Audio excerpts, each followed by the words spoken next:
Live from the Ken Valerie Baker studio at WHYY in Philadelphia, this is Ask Governor Meyer. I'm Shirley Min. This evening is a chance for Delawareans to hear directly from their governor and to ask questions in real time. Our show is produced by WHYY and Delaware Public Media with editorial independence from the governor's office. We alone prepared the questions and topics, and our producers will be screening calls for clarity and relevance only. We welcome the diverse opinions of our audience. With me in our Philadelphia studio once again is Delaware Governor Matt Meyer. Welcome, Governor. Good evening. Great to be here. And we are also joined by two journalists who will add their questions to the mix. Sarah Mueller is the Delaware politics reporter at WHYY News, and Benta Boutier is Delaware Public Media's state politics reporter. So welcome to you both. Thank you.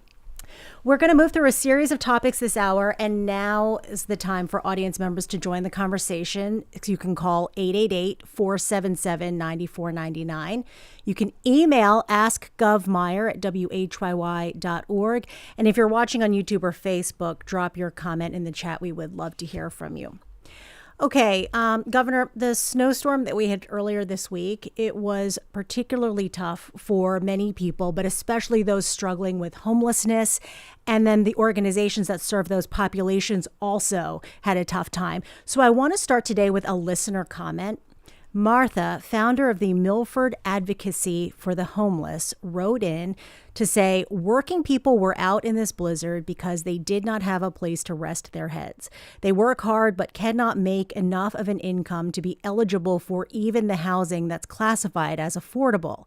If they are housed, they often have slumlords. How, Governor Meyer, are you going to address this issue with what kinds of programs and legislation? Thank you, Shirley. First of all, with respect to the snowstorm, I think there are first responders, men and women out on snowplows for our Department of Transportation, utility workers, workers in emergency room, who went out during very dangerous times, both in the snowstorm we had at the end of January, the snow and ice storm, and then this snowstorm. So I think we need to pause and just say thank you to them.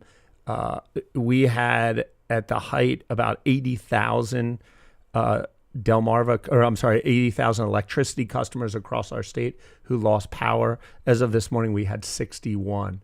Our roads made it through, got cleared in record time. So I just wanted to start with a little shout out to those who got up, worked, many of them all night, to serve all of us. And that includes people serving in Code Purple shelters. Mm-hmm. We activated Code Purple both with the storm 4 weeks ago and with this storm in an unusual way where we opened shelters up. We provided transportation so that people who did not have a home can get to safety. More broadly, with affordable housing and workforce housing, there is a major shortage of housing. The biggest crisis in housing affordability, certainly in my lifetime. There simply are Delaware is one of the only states on the Mid-Atlantic that's adding population. People want to be in Delaware. It's an affordable place to live. There's a high quality of life. That, of course, creates problems that there simply aren't enough housing units for the people that need them. And often, as is the case, those on the lowest end of the economic spectrum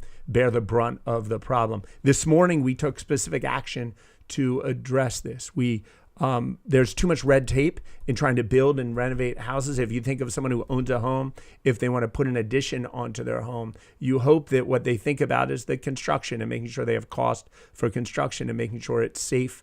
But the permitting requirements are delaying some of these projects by years. We took a step today, signed an executive order in eliminating a lot of those permitting requirements, doing it in a way that is not harmful to the environment, not harmful to public safety. It's going to have a dramatic positive impact both on our ability to develop affordable and workforce housing as well as energy projects, broadband. And with respect to housing, there are specifically priority projects that are affordable, and they will be streamlined to get through. I know in Milford, it's really tough right now. Yeah, and I know we're going to dig deeper into that executive order today, or later in the show. But, in the meantime, there are a ton of people who are still suffering. I mean, they're strapped. And like we said, the shelters are strapped. So where do you start? Like, where do you think is a good starting point? Is it housing? Is it like focusing on jobs? Or is this just a multi-pronged simultaneous thing we have to go it's after? all you want to make sure people have not just jobs,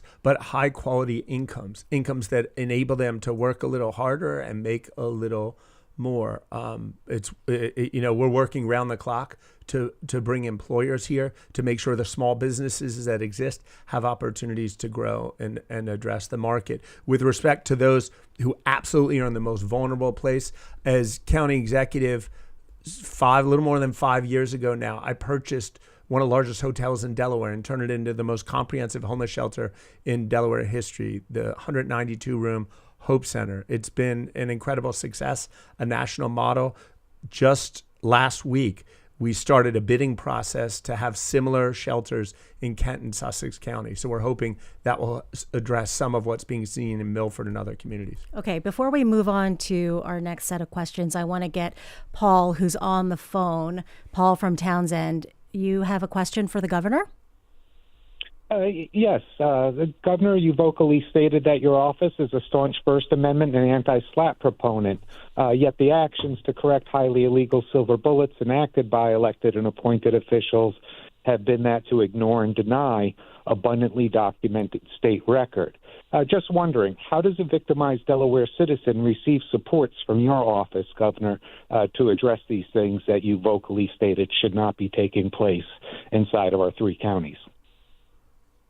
Thank you, Paul. If you're referencing a SLAPP lawsuit that you think violates the law I signed last year, please contact my office right away. Contact an attorney or contact my office, matthew.meyer@delaware.gov. Is Paul still on the line? Thank you. I did contact your office, so I'll eagerly be awaiting the call back. Okay, thank you, Paul. Okay. Hopefully, thanks for that call, Paul. All right, we're going to move on here. So we're kind of talking quality of life crimes here in our next segment. There was a controversial ordinance that sought to address traffic safety issues that were associated with panhandling in Dover. That failed last night. Sarah Mueller is going to ask the question. There's been efforts by the state and some cities to crack down on vagrancy crimes like panhandling, loitering, sleeping outside over the past couple of years. Critics say it's an attempt to criminalize the homeless. Here's what Mike Brickner of the ACLU has to say.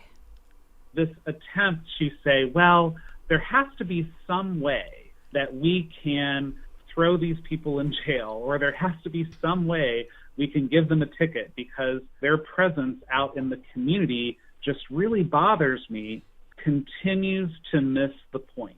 Those solutions to this problem don't actually work. What do you think of the Attorney General's draft legislation and other efforts across the state? I do not think homelessness is a crime. Homelessness should not be a crime. Poverty should not be a crime. I think if we truly want to address the root causes of these problems, we need more beds in facilities like the Hope Center. We need to make sure the mental health, substance use, job training, housing placement services that are available in places like the Hope Center are readily available to those most in need across our state. I think that Chief Justice cites, agrees with you that the state can't arrest itself out of this problem. But there are state lawmakers who say that their constituents are frustrated with seeing people on the traffic medians asking for money or loitering in front of their businesses and stuff like that. How do you balance getting the resources that are needed to help people get out of poverty with the quality of life issues that are apparently, really affecting some lawmakers' I believe in public safety, and I believe in executing the laws that exist on the books of our state.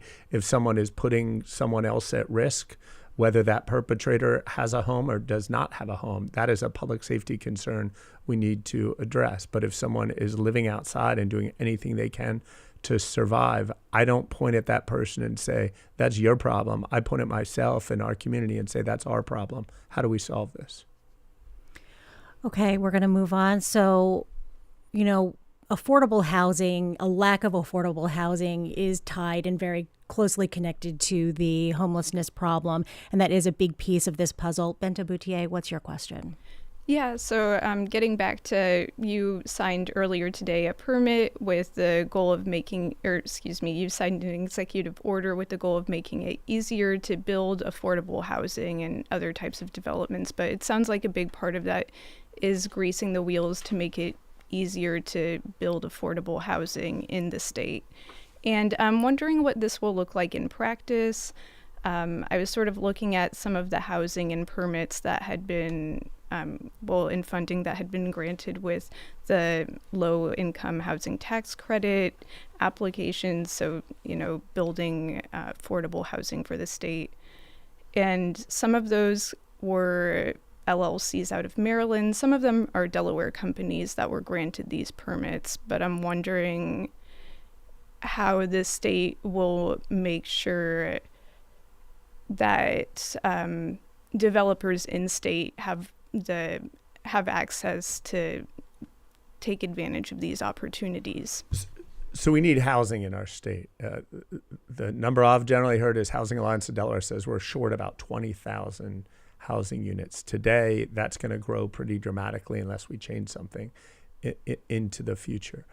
What I'm saying to my team, back when I was at the county Insight, which has drugs that cure rare diseases, was interested in building a new building.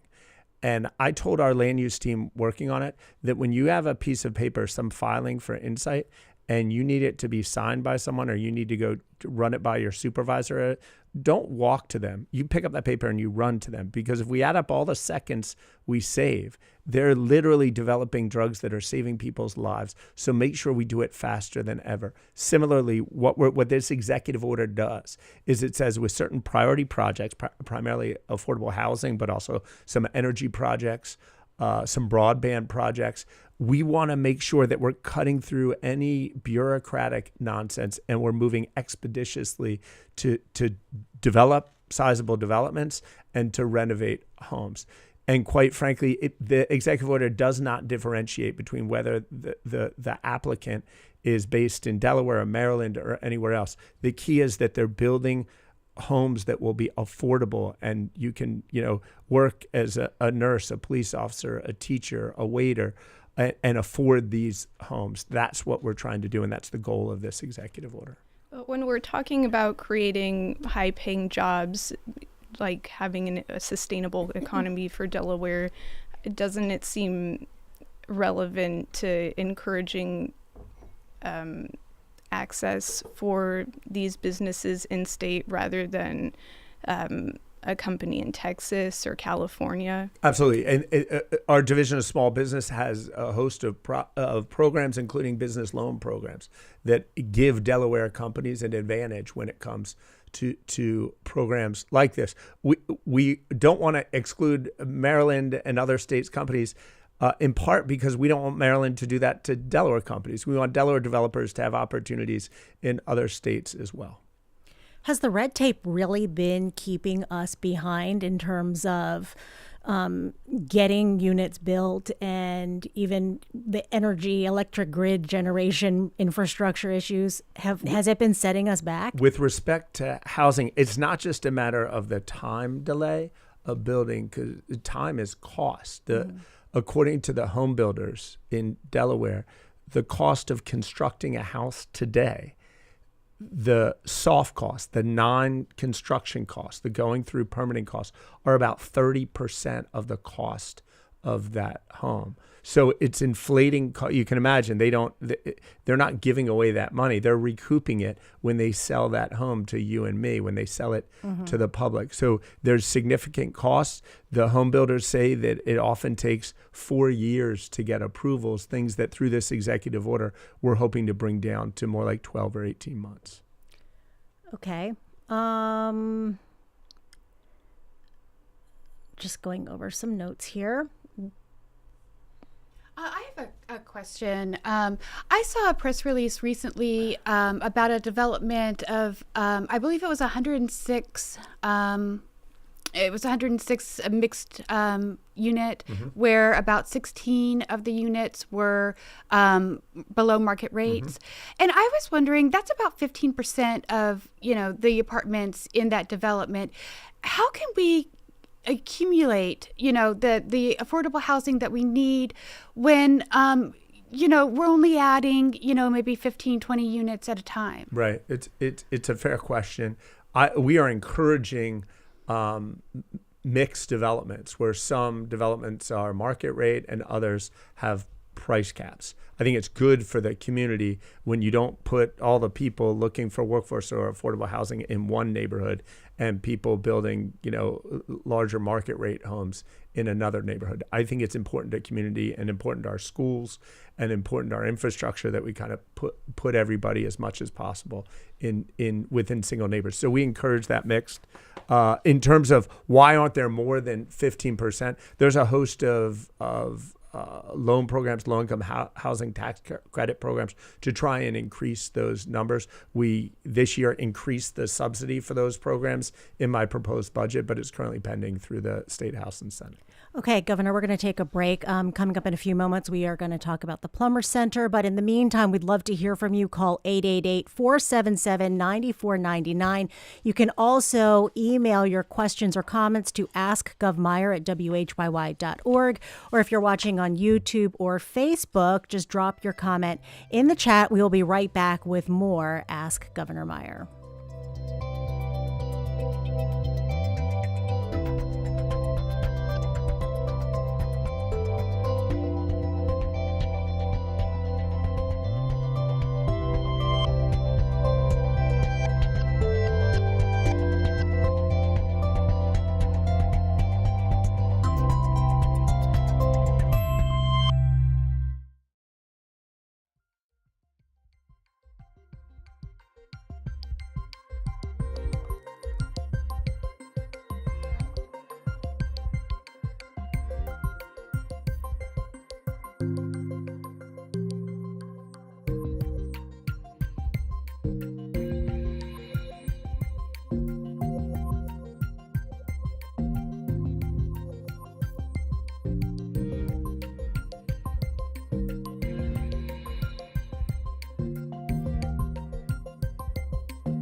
All right, welcome back to the show. You are listening to Ask Governor Meyer on WHYY and Delaware Public Media. I'm Shirley Min. Governor Matt Meyer is taking questions from WHYY's Sarah Mueller and Delaware Public Media's Ben Taboutier, and from you, our audience. So to add your voice to the conversation, call 888-477-9499. Email askgovmeyer@whyy.org. And if you're watching on YouTube, on Facebook, you know what to do. You can leave a comment in the chat. Okay, so we're going to talk about the Plumber Center, and despite pleas to reconsider, the decision to close the Plumber Center is final. Sarah, why don't you take it from here? Right, so the Plumber Center is slated to close next month, and there are Wilmington residents who are concerned about the end of the work release program there. Department of Correction Commissioner Tara Taylor said that, the site could be an emergency shelter. It could be a place where people get behavioral health services, mental health services. It could be a market. Tony Dunn, a Wilmington resident, is a graduate of the Plumber Center, and he says he's concerned about it being sold to developers. Gentrification is no joke in the city of Wilmington. We had a community over there, Riverside. They tore the whole black community down for poor people. These big developers are coming in here, destroying our families, destroying our livelihoods, all because of money. So what do you want to see happen with the Plummer Center site? I've instructed our Department of Corrections to work with Matt Heckles of the Delaware State Housing Authority and talk to the community. And we're working closely with Representative Chukwocha, who's the state rep for that area, to figure out the best use for the property. I also want to be clear that the rehabilitation and job training work that has gone on for years at the Plummer Center with many, many, many positive outcomes has not ended. In fact, it's our recidivism rates are lower than ever, which means the number of people that were coming out of places like the Plummer Center are recommitting crimes at a lower rate than ever. Public safety in our state and in that area where the Plummer Center is lower than it's been in a long, long time for violent crime. We're making progress. Prisons around this country are a $100 billion industry. Only in my wildest dreams could I imagine that I'd be able to close a Department of Corrections facility and hopefully come to a point where we can reinvest that money in after-school programs and boys and girls clubs and programs in the community that actually put people on the right path from the start rather than waiting till we're in rehab mode. But in terms of that, what's going to happen at that specific property, there will be and we've started a thoughtful process that includes community. And I appreciate individuals like Tony Dunn who are out there advocating, saying, hey, don't destroy our community. This is an important fixture in our community. We understand now it's not going to have its current use, but let's do something that's still good for our community. I mean, but Tony Dunn, who went through the program, has had success, and there were so many others who succeeded. But is there a question about why take something away that is clearly working? There were 10 years ago, there were close to 300 residents at the Plummer Center. When we first started looking at this, they were down to about 40. Mm-hmm. And I think 6 had a job placement within the city of Wilmington.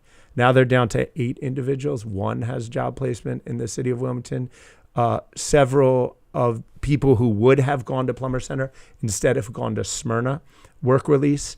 And of them, I think not a single one is driving to the city of Wilmington. I think there are 3 that have job placements up along Kirkwood Highway and Newcastle County.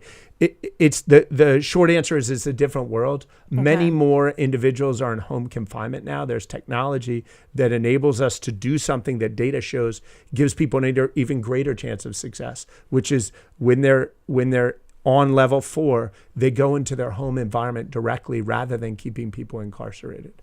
So I know you were saying that those who are slated for a work release were in these work programs. They would be diverted. Some would be diverted to Smyrna. Some would be diverted to Georgetown.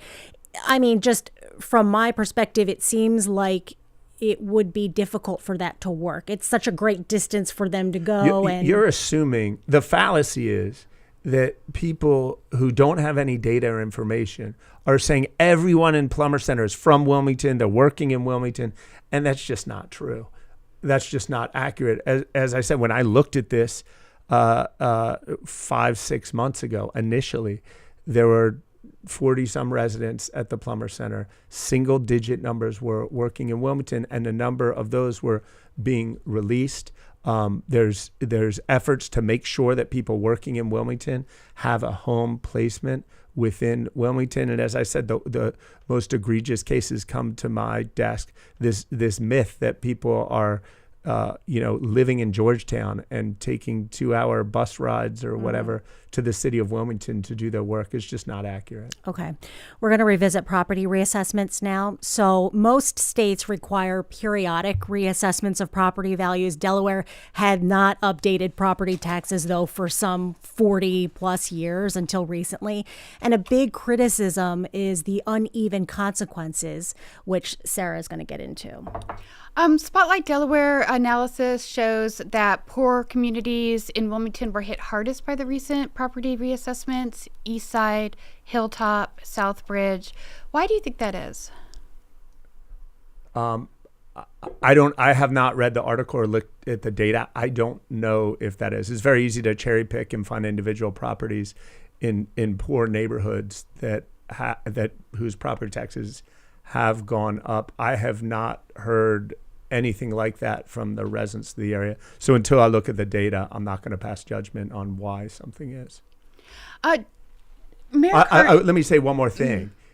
If it is true, it's ironic, because if I were sitting in this seat 7 years ago while we were getting sued at the county, all three counties requiring property reassessment, the city of Wilmington joined that suit against the county, saying poor people were being mistreated under that system, and reassessment was the only thing that would fix the system. So if what you're saying, it actually is borne out by the data, it means the city government of Wilmington really had a lot to do with this overcharge of city of Wilmington residents. But again, I've heard a little bit about it. I have not read the article. Until I look at the data, I'm not going to pass judgment on it.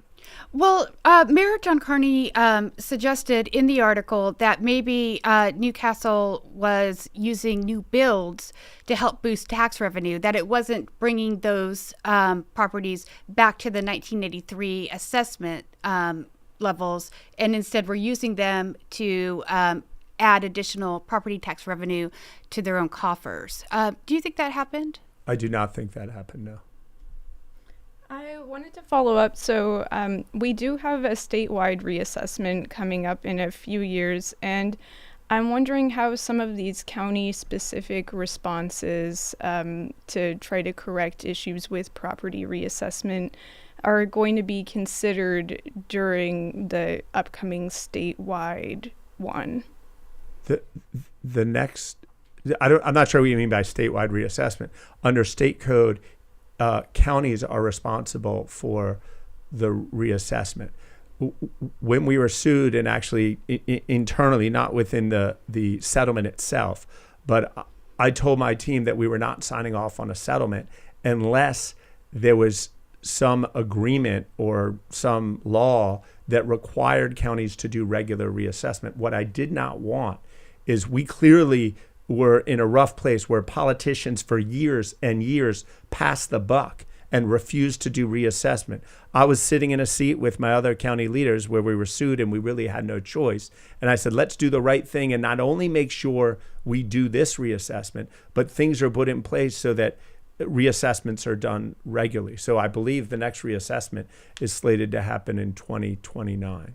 Right. I guess I meant as some of the issues with, I'm thinking about Senator Mansavinos's bill and things like this meant to bridge issues that have been seen in Newcastle County.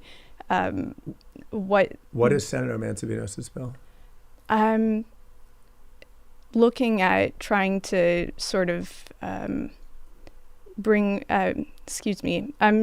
when he, the bill where he's, Maybe not you don't have the bill off the top of your head. I don't have the bill off the top of my head, but it's essentially giving counties the power to request information for outlying properties and the issues that these created in the property reassessment. Subpoena information. Yes, I excuse think. me. It was the word that I was searching for. Subpoena Thank information. you. I signed that in the law a few weeks ago. I think it's important that in reassessment is taxes, and it's important that the assessed value is accurate and based on accurate information. Today, as I sit here, there are still properties, including some of the largest and most valuable properties in the state. Each month, I think I come here and I say the same thing, that until we get the actual assessed values right, when you have the Amazon Boxwood property, which sold for $392 million, I think in 2022, 4 years ago, and it's now assessed at under $100 million. That's lost revenue that needs to be made up somewhere. So I think it's really important, and it seemed to be more of a problem in Newcastle County than Kent and Sussex. I think it's really important right now that Newcastle County Assessment Office looks at those disparities, Sarah.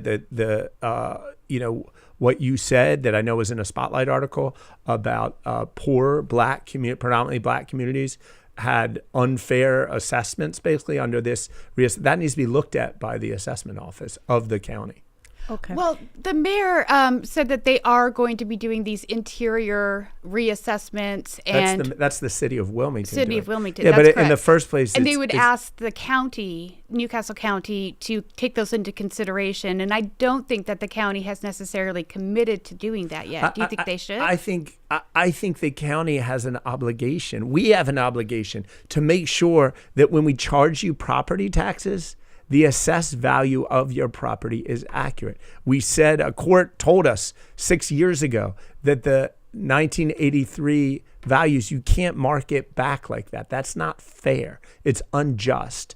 And so now we've gone through this whole process, cost statewide tens of millions of dollars. We must make sure the assessed values are accurate. That is a county responsibility. County assessment offices should be handling that. It doesn't seem to be a problem in Kent or Sussex County. If a county thinks it can't handle it, we should revisit which level of government does it. But I appreciate what Mayor Carney's doing. I think what he's trying to do is get and other leaders in the city of Wilmington trying to get accurate information about properties that are not valued correctly and get it in front of the county assessment office. Governor, I want to turn now to Wilmington, where debates have swirled over this prospect of resurrecting a 12-foot statue of Christopher Columbus that's been in storage since 2020. Italian-American residents say it represents their cultural heritage, but others are not fans of the idea. A listener wrote in to today's show to ask, and he writes, since you're looking to erect the statue of Christopher Columbus, will you be erecting a statue of Adolf Hitler? And I guess I'm erecting a statue of Christopher Columbus? He writes, since you're looking to erect the statue of Christopher Columbus. That's not accurate. I believe that statue is owned by the city of Wilmington. So I have no dog in that fight. I think the comment is tying into the Wilmington City Councilwoman Sinead Darby's comments when she had proposed not putting the statue up on public property, that she was okay with private property, but she had likened it to if you put up a statue of Christopher Columbus in a majority black city with his history, that it's basically going to a Jewish community and asking them to put up a statue of Hitler. So that was the context. Gotcha. And nothing else to add to. Yeah, I don't know who. I know very little about the dispute over the Christopher Columbus statue. Okay, well, Columbus isn't. Let's broaden this topic. Columbus isn't the only major figure in American history to be called out for bad behavior in the past. Do you think there's something to be said about at least respecting all history and teaching about the past, warts and all? I think as a community, we need to be honest about our warts, about the ridiculous injustices, people who were killed because of the color of their skin, people who were outed and whose lives were really made difficult because of their sexual orientation and sexual identity, women who were refused access to power for generations. I think it's really important we tell that honestly. To be frank, from our national government now, we're seeing an active attempt to whitewash history, literally whitewash history, to take resources from the African American History Museum, Smithsonian, and take actions that fail to recognize some of the failures and real shortcomings of the vision of an America where everybody's free and everybody has an equal opportunity of success. So do I think it's important that we tell those histories accurately? Absolutely. Okay. Okay, we are going to talk about a White House visit. Governor, you visited the White House just last week, and you attended events organized by the National Governors Association. You and other governors from across the U.S. compared notes with federal leaders on policy issues and state and federal government relations. The visit also included a breakfast with President Trump. Sarah, what's your question? I wanted to know what you and other governors discussed with members of the Trump administration. Did you have any asks that you made on behalf of Delaware? Yes. So the National Governors Association each year has a business meeting with the president. Democratic and Republican governors are invited. And there's a dinner with the president at the White House. Democratic and Republican governors are invited. President Trump made it very clear that two of my colleagues, Governor Wes Moore of Maryland and Governor Jared Polis of Colorado, were not invited to the White House dinner. So I made it very clear, if they're not invited, I'm not going. And so we initially said we didn't think we were going to go to the business meeting. Actually, Governor Moore and Governor Polis both went to the business meeting, encouraged us to go. So I was one of, I think, 22 or 23 governors who attended. I had a constructive conversation with Secretary Duffy of the U.S. Department of Transportation. Newcastle County won a $22 million grant to connect Wilmington to Newport with an extraordinary bike trail that I think might end up being even better than the Markel Trail. Secretary, and they have not paid, the federal government has not sent the money yet. Secretary Duffy told me that he doesn't like bikes. I think his specific quote was, "I hate bikes." Who hates and bikes? So I said, "You hate bikes?" He said, "Yeah."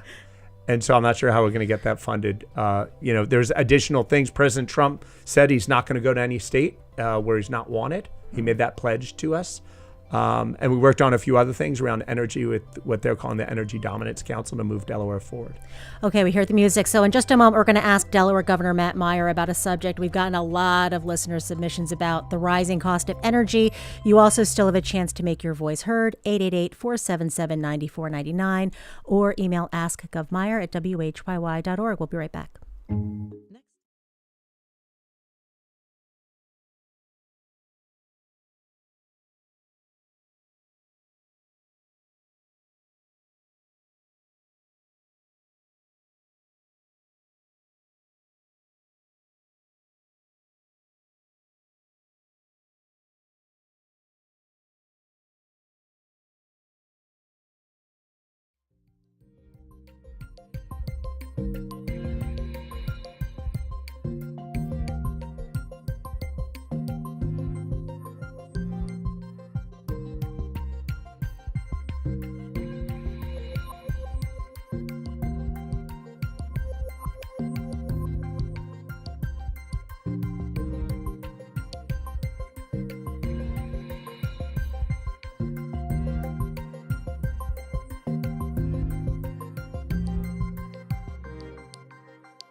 You're listening to Ask Governor Meyer on WHYY and Delaware Public Media. I'm Shirley Min. With me are reporters Benta Boutier and Sarah Mueller, and of course, Delaware Governor Matt Meyer. If you have questions for the governor, send them to askgovmeyer@whyy.org or call 888-477-9499. Okay, building on a conversation about politics, Governor, I want to talk about the young Delawareans across the state who have been participating in protests. Benta? Yeah, so on February 11th, Sussex County High School students walked out to protest immigration campaigns, and about 150 students were confirmed to participate in the walkout in Sussex County. And the school on Facebook did say that some of these students would face disciplinary action. And I'm wondering what you are anticipating, or what you expect schools to how you expect students to respond to schools who, or how do you expect the schools to respond to the students? Yeah, schools to respond to students making their voices heard. Listen, I think as governor of the state of Delaware that students are out protesting the activities of the federal government in enforcing immigration law in a way that does not respect due process rights, basic due process rights. I think it's a good thing. I think people standing up and saying, hey, we need to fight for our rights, it's a good thing. The specifics of that school and the infraction that they believe the students violated, I don't know. I will say that as someone who's protested myself, part of protesting sometimes and protesting nonviolently is you break rules, and there are consequences for that. And that doesn't mean, in my view, you did the wrong thing, but you protested, you broke a rule, and you have to face the consequence. But my hat goes off to those students who are engaged in protest. If I were one of their teachers, I would be very proud that I'm helping to mold someone who's not just going to sit and say, yes, sir, yes, ma'am, to whatever they're instructed or told. This is a case where in those neighborhoods, particularly in Sussex County, there are specific instances of officers going often masked, not clearly identified, showing bias policing, listening to the language people speak, watching the clothes that they wear, the food that they eat, where they're standing, what they're doing, and arresting them for it. That should not happen in America. If it is, hats off to the students for standing up for all of us. Governor, we have a caller on the line, Raphael in Sussex County, and Raphael actually participated in this school walkout. So let's take that call. Raphael, thank you so much for calling. Hello, good evening, Governor. My name is Rafael Juarez. I'm a senior at Central High School who helped co-organize the student walkout event at my school, and where many students come from immigrant or mixed status families. What I would like to ask, when immigration enforcement actions increase, it directly affects attendance, mental health, and academic performance. I would like to know what concrete steps is your administration taking to ensure that students in communities like ours feel protected and supported so they can focus on learning? And as a follow-up question, given that immigration enforcement is largely federal, what authority does Delaware actually have to protect families at the state level? And are you willing to use that authority to prevent disruption in school communities like Sussex County? Thank you, Raphael. First of all, thank you for organizing that protest. If you would, reach out to my office, because I would like to speak to the group of students who protested and let you know how important what you're doing is to our state. I also want you to know that what you're doing is working. I was at the White House last Friday, and the president gave a pledge to us that one thing he learned from Minneapolis and Maine and things going around the country is that he should not just be sending in federal troops to places where, quote unquote, they are not wanted. In terms of what we're doing here, we have put together an immigrants consortium. I'm looking for the phone number. I don't have it in front of me, where we encourage anyone who sees ICE activity, hears of ICE activity, take whatever video you can take and get information to us. What I do for now is, if you send me an email at matthew.meyer@delaware.gov, matthew.meyer@delaware.gov, I can send you the specific information. We're working on a video to disseminate information so people are aware. ICE is a failed organization. Their own data shows that less than 14% of those arrested in Trump's first year had violent criminal records, less than 14%. It doesn't take a math teacher to know that's a failing grade. Raphael, they're wreaking havoc on communities across this country, and we stand with you doing everything we can. The first step is getting information, making sure that our police agencies are acting within the law, not collaborating to do horrific things with these federal officers that are poorly trained and showing biased policing. Raphael, did the governor answer your questions? Yes, thank you very much, Governor. I really appreciate you recognizing that the students is essential. Thank you, Raphael. Okay, we're going to go to energy now, Governor. We've had so many questions about the exorbitant energy costs. Adam from Wilmington wrote in to ask, my Delmarva bill this month is over $800. I know others who are experiencing the same. What can be done about it? And I know that you have publicly called out the utility companies for these increased rates, but there are financial relief options for some lower income families, understandably so and rightfully so, but middle income people are also struggling with this. So are there other relief programs to help people get out from under these high utility bills? Great. So first of all, we got to stop playing left-right politics with energy. What you're seeing now, the bills you're seeing, are seen in many states and communities across our country. And I believe the basic problem is that it takes years to develop energy projects. It takes years to build new generation, whether it's gas, coal, nuclear, wind, solar, and each, when it's a Democratic administration, Democratic governor, Republican president, or vice versa, everybody's kind of blocking each other from building. And so my view is we need to build energy. There's a 1.7 gigawatt offshore wind project right now that's in the pipeline. The federal government today could enable that project to move forward. That would have a dramatic positive impact. We're also holding Delmarva accountable. It is not acceptable that Delawareans, including in my own home, we're not changing our usage. Our usage is not going up. Actually, ours is going down a little bit, but our bills, no matter what, keep going up. And in addition, we're holding PJM accountable. We're part of a 13-state consortium where, for the sake of resiliency, so that, if one state is low on power, another state doesn't have, that we all work together. There's a pricing mechanism there, and has prevented new generation from coming on the grid, particularly solar generation. We're working hard to make sure PJM is held accountable. And one last thing about the Energy Delaware Fund. If you go to energizedelaware.org, you can learn more about an energy fund that could help you with your bill. Now, most people are like, I'm not destitute, I'm not in poverty, those programs aren't for me. But actually, the program was built so that even families making over $100,000 a year, you may still qualify. So go to energizedelaware.org. So in the meantime, though, what could you tell someone like Adam who has to pay that under $800? I mean, is this the new norm for the time being? Well, we're fighting like crazy to hold Delmarva's feet to the fire. Delmarva has an incentive to overbuild transmission lines.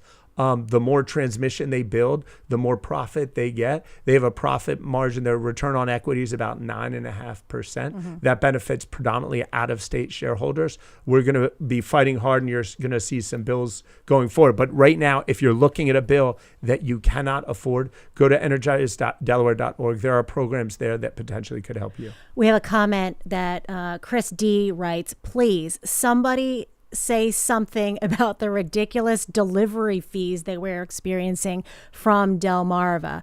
Affording the house is one thing, then you have to afford to heat and air condition it. Yeah, so that's a great point. I agree 100%. The delivery fees are more than the bill. The delivery fee, I told Delmarva, the leadership, the delivery fee seems totally unconnected to usage.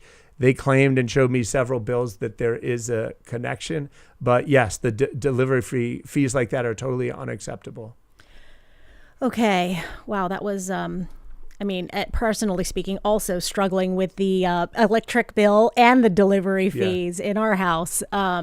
Okay, we are going to go to we have a rapid fire sort of listener question roundup. So that's what we're calling it, our listener question roundup. I want to get to as many of these as we can, so we do want to try to limit the answers to about a minute or so from you, Governor.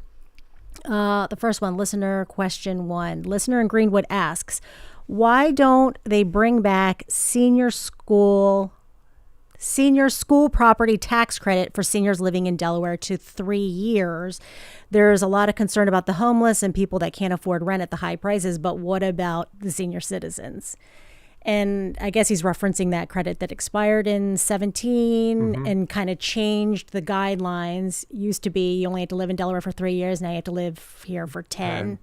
I'm assuming this listener is kind of in that 10-year gap, right? Is that something you've considered or are considering? We've looked at it. We got to make sure anytime you do that, it decreases funding for the schools. And where are we going to make up the funding? So it's certainly each year we look at potentially shortening residency requirements and things of that sort. We don't want people coming for a very short period of time being able to reap the gains of similar to seniors that have lived here their whole life. Okay, so not really on the radar. Yeah, we've already presented our budget. It's not on the radar. We're willing to look at it going forward. Okay. Another question. Someone from Limestone Gardens writes, 18 states have blocked use of SNAP benefits for unhealthy foods. Delaware has not. Taxpayers are providing SNAP benefits to allow those families to buy sugar-rich food and drinks. And then taxpayers are again paying for their health care through Medicaid. Why does Delaware continue to allow the use of SNAP benefits to purchase unhealthy foods? Yeah, it's a great question. There are a number of state legislators who strongly disagree with the questioner. I don't necessarily disagree with the questioner, but I think that what some people say is that in poorer communities across our state, there is not the availability of healthy foods.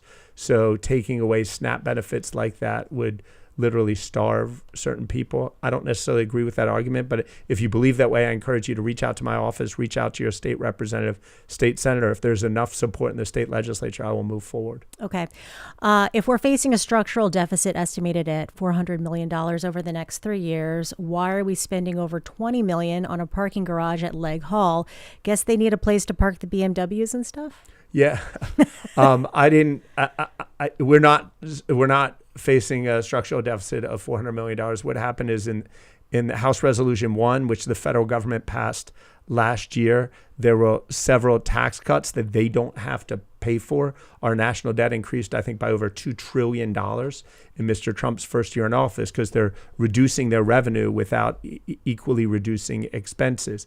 Here in Delaware, we can't do that same thing. So we took some of what was in House Resolution 1 and rolled back some of the cuts, almost all to out-of-state companies. In terms of the legislative parking lot, that was a proposal that was passed and approved before I came into office. Okay. Haley from Wilmington asks, how will the governor's office combat possible voter intimidation, ICE presence at polling stations during this year's midterm elections? I had a meeting with our election commissioner this morning. We will be prepared.